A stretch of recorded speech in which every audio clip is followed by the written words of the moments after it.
palavra, então, para o professor Sete, que vai dar continuidade aí à sua palestra. Né? Mas eu queria contar para vocês a minha experiência de usar o Google Sala de Aula. A gente já vem fazendo isso há vários anos nas disciplinas que eu dou aula. E eu queria começar falando aqui do meu aprendizado dos ambientes de aprendizagem.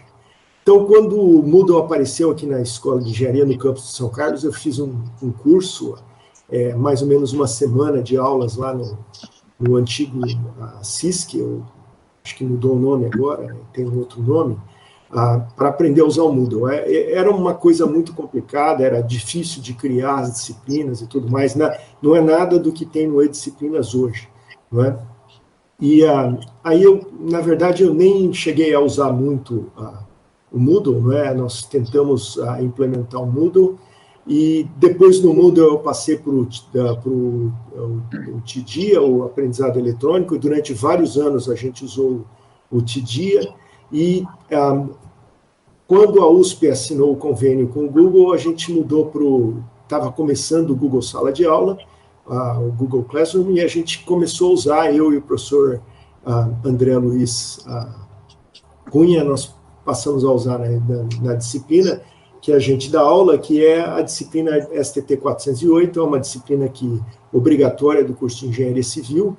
É a primeira disciplina que os alunos de Engenharia Civil realmente fazem um projeto de Engenharia Civil, não é? Então, é um projeto de transportes, a disciplina tem um projeto de uma ferrovia, o planejamento e o projeto de uma ferrovia, não da construção da via férrea em si, mas um projeto da operação da ferrovia. Então, como nós nunca usamos o Moodle, né, no começo a gente tinha um website que era programado com HTML e CSS, que era uma coisa unidirecional. A gente disponibilizava material para os alunos para eles poderem acompanhar a disciplina. No TIDIA também sempre foi mais ou menos a mesma coisa, porque a estrutura do TIDIA é bem... naquela época lá, a gente usava, não tinha esse problema. Igual a gente está tendo agora com esse ensino, com o problema de ter que fazer um ensino remoto, não é? E mesmo quando a gente passou para o Classroom, né, a grande vantagem que a gente viu no Classroom é a maneira como ele é implementado, né? Então, o que é o Google Sala de Aula? Ele é um conjunto de elementos do Google, né? Então, quando você entra lá, ele está conectado no Gmail.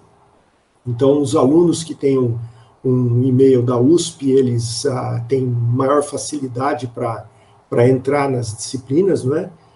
Mas o professor tem que convidar individualmente, então você usa o Classroom para convidar os alunos, e aí o aluno aceita o convite, que é diferente um pouquinho do que eu entendi do E-Disciplinas, que no E-Disciplinas você inscreve um aluno e o aluno está inscrito, não é?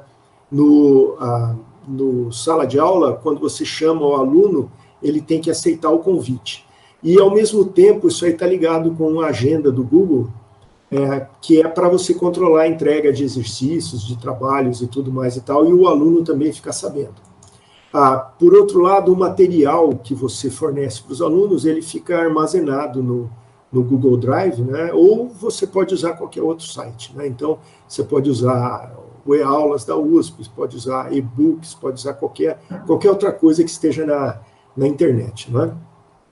Um outro aspecto que tem conectado com isso é a da aula. E a da aula agora que a gente começou a dar aula, e aí você pode dar aula síncrona, né, usando o Google Meet, ou pode fazer igual foi a minha opção aqui, porque o professor André está na Austrália esse ano, então ele está passando a quarentena lá na Austrália, e aí eu resolvi usar o YouTube para ter aulas assíncronas, para facilitar os alunos com aulas assíncronas, e resolvi colocar uma hora por semana de encontros com os alunos para a gente poder discutir sobre dúvidas e problemas da disciplina, né? E uma outra coisa que também está conectada diretamente com isso daí é aquela suíte do Google para fazer documentos, né? Então, tem o Google Documentos, o Google Planilha, o Google Apresentação. Então, é tudo muito legal, muito bem integrado. Nunca tivemos problema nenhum de integração de ferramentas e tudo isso. E um aspecto importante que a gente não tinha no dia, não é a opção de usar isso daí em qualquer tipo de plataforma. Então, você pode usar no computador, que é como eu acabo usando a maior parte do tempo, não é? Mas também pode usar num tablet, e uma coisa que eu uso bastante, eu instalei, e os alunos também instalam, não é? O Classroom no smartphone, e toda vez que um aluno faz uma pergunta ou tem alguma coisa, eu posso receber uma notificação. Então, se um aluno faz alguma pergunta, posta algum comentário, eu sei que tem algum comentário lá, e mesmo eu já tomo providência para responder. Uma coisa que é importante tomar cuidado é que você tem que botar um período de silêncio no seu smartphone, porque tem um número grande de alunos que mandam perguntas às 3h30 da manhã, né? Então, se deixar o telefone na cabeceira da cama, ele começa a ficar pitando lá a noite inteirinha, e aí, então, passa a ser dedicação integral mesmo à docência, não é? Porque não tem como escapar disso daí. Então, como é que você entra no Google Classroom? É importante notar que o sistema tem uma visão do professor e uma visão do aluno. Na verdade, eu levei mais ou menos um ano para descobrir isso daí, que os alunos viam não era exatamente a mesma coisa que eu via na tela. As diferenças são pequenas, mas é porque, como o professor controla o material que vai colocar, e os alunos estão recebendo o material, tem algumas pequenas diferenças. Então, a minha sugestão para todo mundo que for usar isso daí é você usar, igual eu tenho aqui, se vocês perceberem, deixa eu mudar o meu apontador aqui para ficar mais fácil. Eu tenho uma conta aqui, que é uma conta do Gmail, né, que eu me coloco como aluno, e tenho a conta da USP aqui, que eu me coloco como professor. Então, eu sei exatamente o que está acontecendo. Para entrar no sistema, você clica lá nessa parte aqui, o tabuleirinho de xadrez aqui, que são os aplicativos, e você procura os aplicativos. No caso dos alunos, os alunos podem mudar a posição do Google Sala de Aulas. O professor tem que dar um scroll até lá embaixo para poder entrar no sistema. Quando você entra no sistema, vão aparecer as disciplinas. Então, eu coloquei aqui, isso aqui é a visão que eu tenho no meu browser, e isso aqui é a visão que eu tenho no meu smartphone, tá? No aplicativo. E para entrar em alguma disciplina, é só clicar aqui na disciplina para colocar. Mas o que eu queria mostrar para vocês é como criar uma nova disciplina. Então, para criar uma nova disciplina, eu clico ali naquele sinal de mais, e aí eu posso participar de uma turma. Aí participar de uma turma significa ser um aluno, ou criar uma turma que é ser um professor. E para criar a turma, então eu clico naquele botão e vai aparecer aqui, e uma coisa obrigatória é o nome da disciplina, porque lá no Google Drive, automaticamente, no seu Google Drive, vai ser criado uma pasta chamada Classroom, e dentro dessa pasta vão ter uma pasta para cada uma das disciplinas, onde fica armado todo o material que você troca com os alunos e tal, durante todo o semestre. Então, uma vez que você tenha criado a disciplina, clicando nesse botãozinho aqui do criar, não é?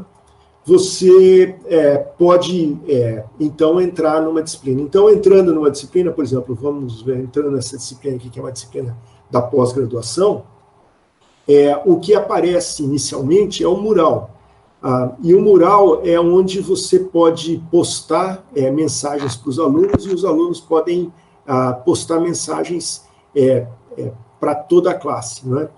E para todo mundo ver. E isso daqui é uma alternativa muito legal, que é muito fácil para todos os alunos verem, porque é muito parecido com qualquer plataforma aí de interação, tipo Facebook, Twitter e tudo mais, assim por diante. Você digita lá o que você quer ver, e como é que você coloca? Você pode digitar aqui um aviso, você pode, inclusive, se quiser mandar o mesmo aviso para diversas disciplinas, ou se você tiver diversas turmas em cada disciplina, e você pode escolher, inclusive, quem é que vai receber, e aqui são o nome dos participantes, que são os docentes ou os alunos e tudo mais. E aí você pode colocar a mensagem que você quer colocar, e aqui embaixo, nesse adicionar, quando você clica aqui nesse negócio, você pode botar, então, você pode incluir um documento que está guardado no Google Drive, um link da web, um arquivo que está dentro do seu computador, ou um vídeo do YouTube. Para criar uma nova atividade, e o Sérgio já explicou bastante como é que funcionam todas essas atividades aí, tem uma aba aqui, que é a aba de atividades, que você pode clicar aqui no botão criar, e aí vai aparecer, então, várias alternativas de coisas que você pode criar. Então, uma coisa importante aqui são os tópicos. E eu, particularmente, uso os tópicos para manter todo esse material de atividades aqui bem organizado. Então, por exemplo, essa disciplina que eu estou mostrando aqui para vocês, que é o STT 408, as aulas foram assíncronas, né? Então, eu fiz um playlist no YouTube, onde todas as aulas, quando eu publicava uma aula, eu incluía no playlist. Então, se o aluno quiser verificar alguma coisa, eu coloquei, aí você pode organizar a posição dele clicando aqui nos 3 pontinhos, eu fiz esse playlist, e aí o aluno pode identificar rapidamente qual é o assunto que ele quer voltar para estudar de novo, não é, para poder, ou a aula que ele não assistiu ainda e tal, para colocar. E aí eu tinha também um tópico de listas de exercícios, que são as avaliações que a gente fez durante a disciplina. Tinha um outro tópico que era do projeto, que era para os alunos entregarem o projeto.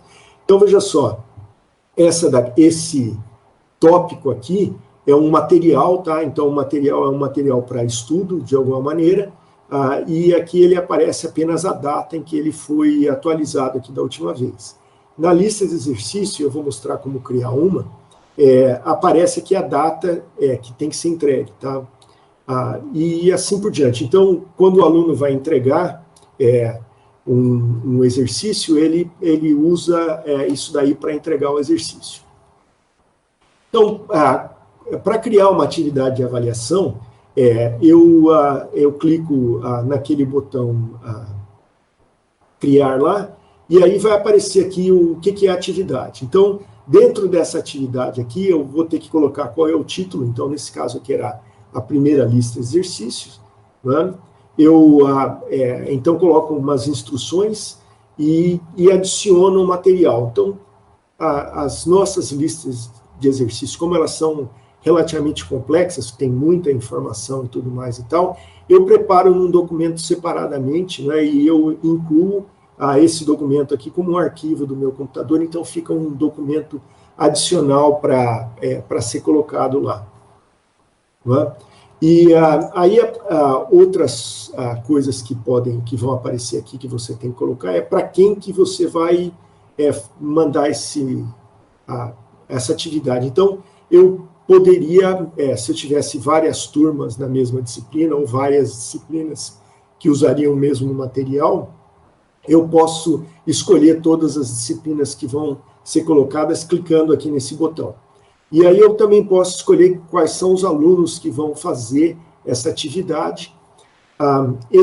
Essa parte aqui da pontuação é se ela tem nota ou não tem nota. Então, se ela tem nota, a pontuação valia de 0 a 100. E se a pontuação, se não é uma atividade que tem nota, aí aparece ali sem nota naquele aspecto. A data de entrega, então, eu estabeleço a data de entrega, posso estabelecer a data de entrega e a hora de entrega, isso daí automaticamente já entra no calendário da disciplina, que fica associado com o calendário do Google lá. E posso escolher o tópico. Então, por exemplo, nesse caso aqui, essas listas são do tópico de avaliação de aprendizagem, e também posso incluir uma rubrica para explicar como é que vai ser feita a correção, a avaliação da disciplina. Acho que a professora Janaína vai falar sobre como é que se cria uma rubrica e como é que se usa uma rubrica para fazer a avaliação de projeto, então eu não vou entrar em detalhes a respeito de como é que se usa isso daí, não.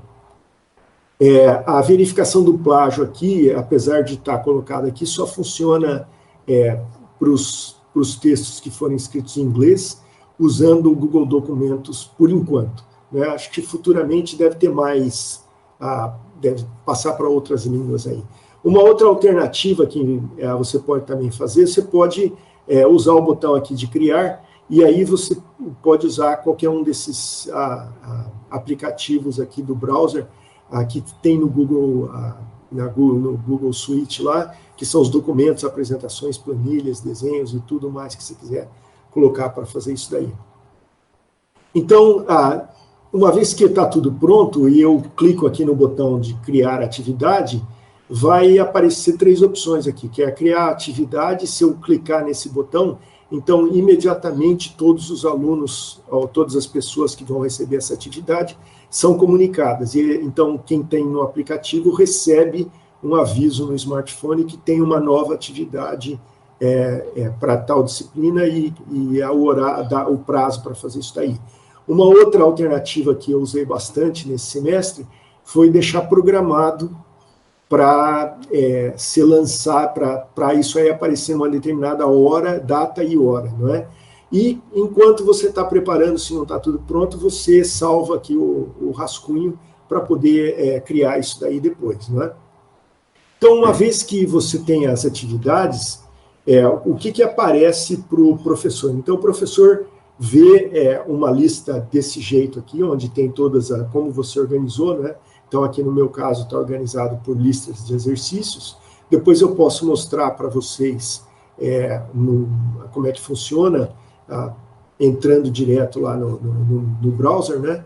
Mas para o acompanhamento, então, o professor pode acompanhar, então, clicando aqui no Atividades, eu posso, quando eu clico aqui em alguma dessas listas, vai aparecer uma coisa disso daqui.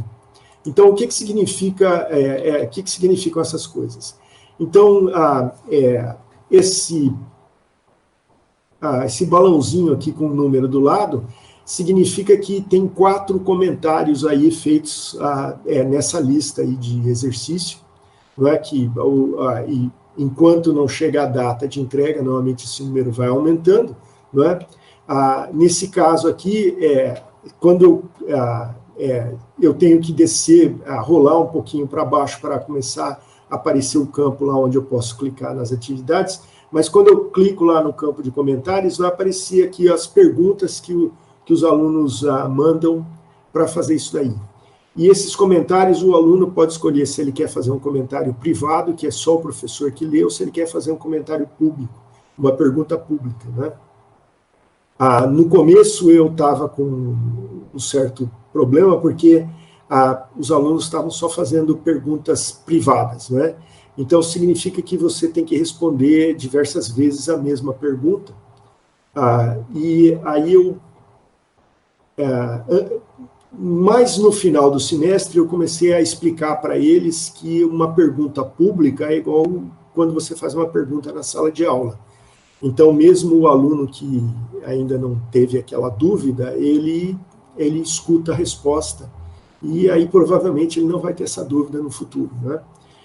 Mas o que eu fazia nesse negócio aqui era o seguinte: eu copiava a pergunta que o aluno fez, né, obviamente sem colocar o nome dele, e depois eu ia lá no mural e postava, assim, ó, recebi a seguinte pergunta a respeito da lista número 3. E aí eu colocava a resposta para todo mundo ver, e parei de dar respostas assim individualizadas aqui. Essas perguntas que vocês estão vendo aqui são perguntas que eram públicas, né, e todo mundo podia ver a pergunta.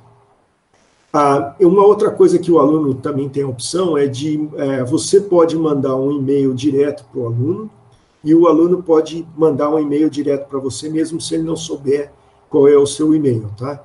O sistema permite fazer isso daí. Eu não vou entrar em detalhes dessas coisas, porque vai ter uma oficina hoje de tarde que vai mostrar como é que faz essas minúcias aí do sistema, tá? Senão não vai dar tempo aqui da gente cobrir tudo.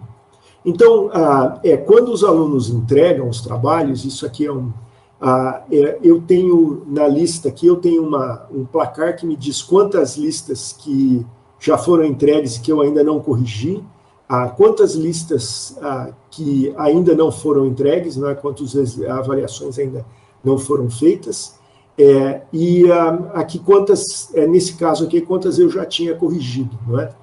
Então, veja só, aqui são os alunos, eu sei os alunos que não entregaram ainda, então aparece o nome deles, esse aqui é um aluno problemático, tá? Ele nunca entrega nada, mas está sempre matriculado em todas as disciplinas, né? É a minha conta para eu saber o que está acontecendo, tá? É importante prestar atenção depois, quando você estiver passando as suas notas lá para o sistema da USP, lá para o Júpiter ou para o Janus, né? Que se você se inscreveu na disciplina, vai aparecer em todas as planilhas lá, e você vai ter aquele aluno reprovado que não entregou nada e tal, precisa de lembrar para apagar depois o seu nome lá da lista.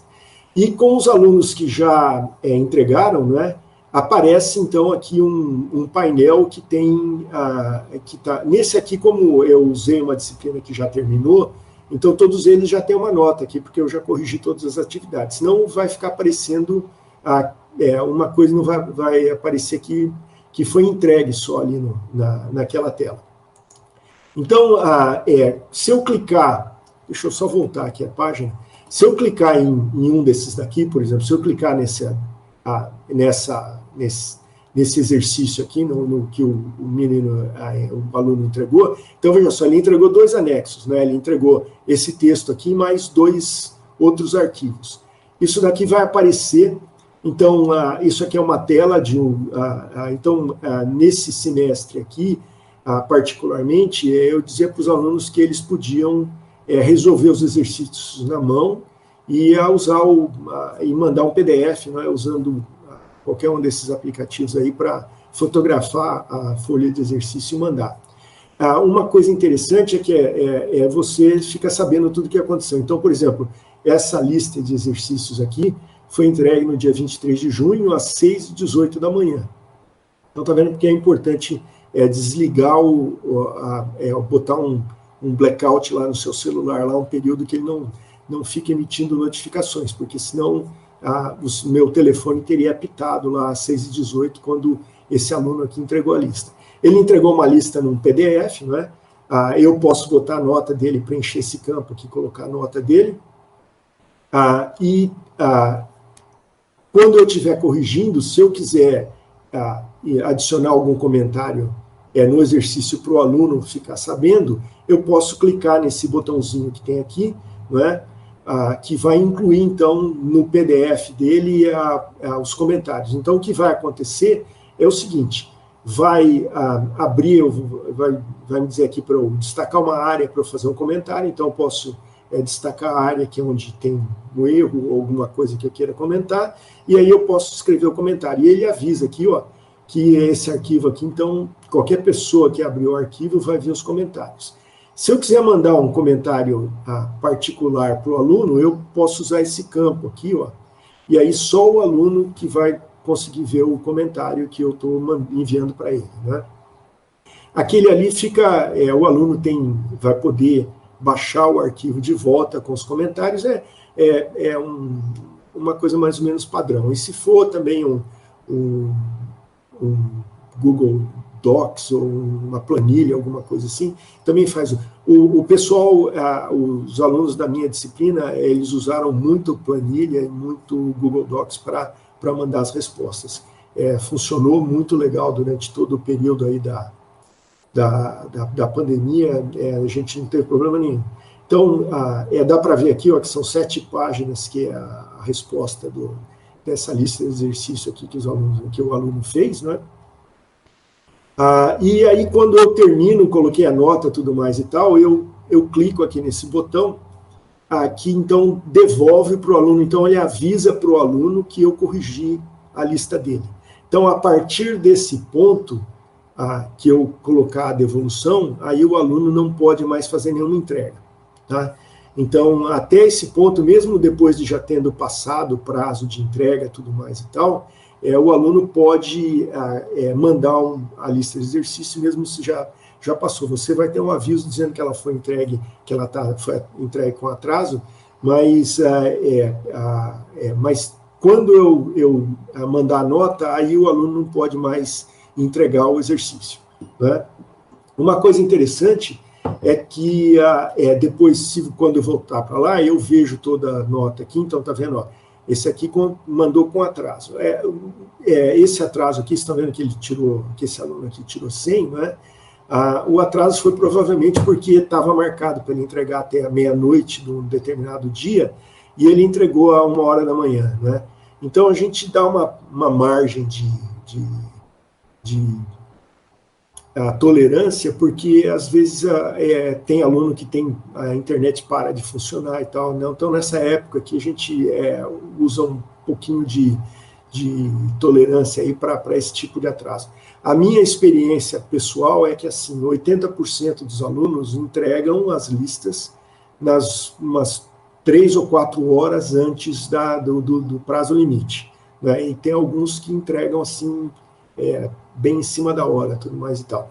E aqui que o aluno, por exemplo, perguntou onde é que ele errou, e aí o monitor, e eu queria dizer aqui para todo mundo que eu só consegui ministrar essa disciplina, que tinham 60 alunos matriculados, por causa dos monitores PAI e do monitor da CG, que fizeram um trabalho fenomenal, porque todas as listas que eles corrigiram, eles deram feedback daquele formato para os alunos de tudo que estava errado, tudo que não estava certo e tal.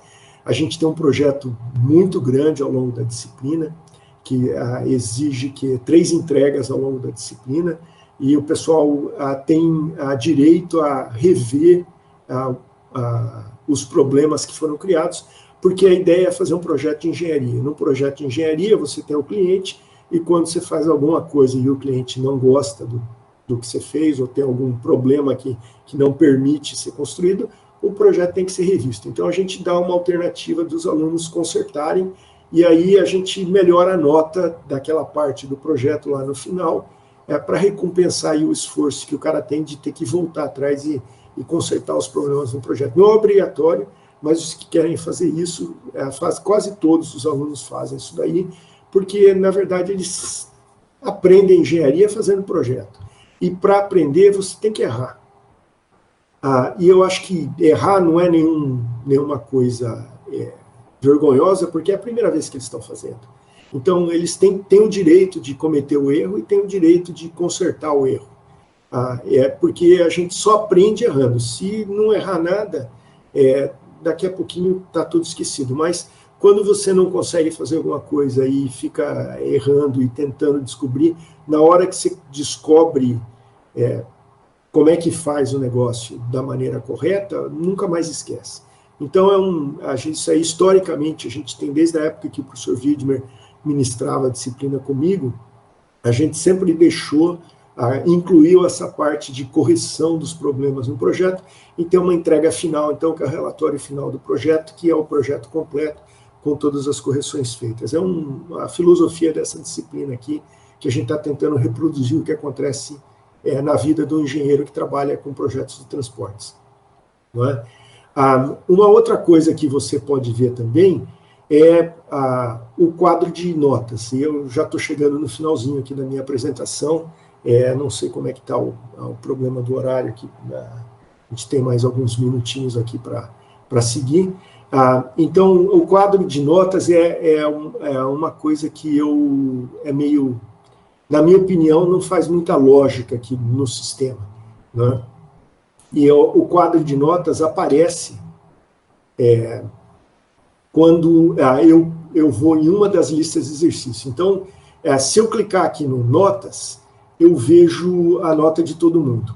Mas para eu exportar a nota, eu preciso de entrar em qualquer lista de exercício, tem um botãozinho aqui do lado, e aí eu posso exportar a nota aqui para uma planilha do Google Docs, ou para fazer uma planilha, uma planilha que é no formato CSV, para eu poder ver isso daí. Se eu simplesmente clicar naquele notas lá, vão aparecer todas as notas dos alunos, né? Então aparece aqui, ó, concluída com atraso. Esse aqui que não entregou e tem a nota, é porque o projeto é feito em grupo, então a gente só recebe um dos alunos que recebe o projeto e depois a gente vai colocando. Mas tem alguns aqui, ó, que foi devolvido, então esse aqui é uma atividade que não tem nota. Também os pendentes aqui é porque era do grupo, né? Então a proposta técnica aqui do grupo. Então, aqui tem concluído com atraso, o cara que não entregou, porque o relatório do projeto aqui, ele entregou com um amigo. Aí tem as notas aqui dos outros, dos alunos, né? Mas se você quiser exportar a nota, você tem que voltar aqui em qualquer trabalho e clica aqui na rodinha e aí você pode exportar, e aí exporta de todas as notas, não é de uma nota. Se você quiser fazer só da nota desse exercício aqui, nessa parte de baixo, senão todas as notas aqui aqui em cima. Isso aqui é uma ideia mais ou menos geral. O Help Center lá, eu tenho esse endereço gigantesco aí, mas quando eu quero descobrir alguma coisa, eu digito no Google Classroom Help Center, e aí aparece todos os tópicos lá, tem bastante coisa. Hoje, às 16 horas, a oficina 2, o Juan Flores, que é um aluno monitor do PAI, ele vai explicar em detalhe, vai demonstrar lá como é que faz isso daí com bastante detalhe. Então, basicamente, isso aqui é a minha apresentação. Eu acho que passei um pouquinho do tempo, mas peço desculpas aí. E vou retornar, então, agora aqui a palavra para o Daniel.